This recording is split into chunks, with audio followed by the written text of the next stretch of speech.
Përshëndetje të gjithë ju të shenjës së Briqapit, do bëjmë një mesazh për ju dhe ai mesazh është Princesa e Kupës. Zemra jote e di se çfarë kërkon. Ajo vetëm pret që ta dëgjosh pa e gjykuar, të dashur Briqapër. Princesa e Kupës është butësia në një botë të ashpër.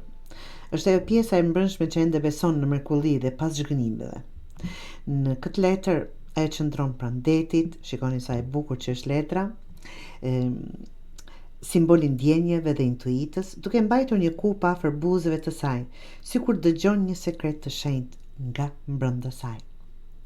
Kjo letër është shpesh një mesazh një ftesë për të qenë më të ndjeshëm, për të dëgjuar sinjalet e vogla që vijnë nga brenda dhe jashtë, absolutisht. Ajo është ndjenja e parë e një dashurie, një krijimi të ri, një vizion i lindur nga ëndrat. Ajo flet në mënyrë të qetë përmes artit, muzikës, ëndrave ose emocionit të papritur që të mbush syt me lot, pa arsye të dukshme, të dashur Briqapër.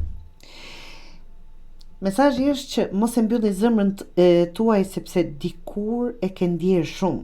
Në vend të kësaj, lër të shpreh atë që ka mbajtur përbrenda. Shkruaj, krijo, ndjej. Nuk je shumë nga ajo çfarë po ndjen. Ti je saktësisht aq sa duhet. Kjo letër të kujton ndjeshmërinë që të kujton që ndjeshmëria është fuqi. Dhe ëndrat e tua janë dritare drejt së vërtetës që po kërkon. Të dashur, kjo është zakonisht shpesh paralajmëron fillime të buta, por transformuese, një ndjenjë që lind në një komunikim emocional, në lidhje me vetveten apo dhe më thellë, të dashur Briqapër, por lejoje të shijosh.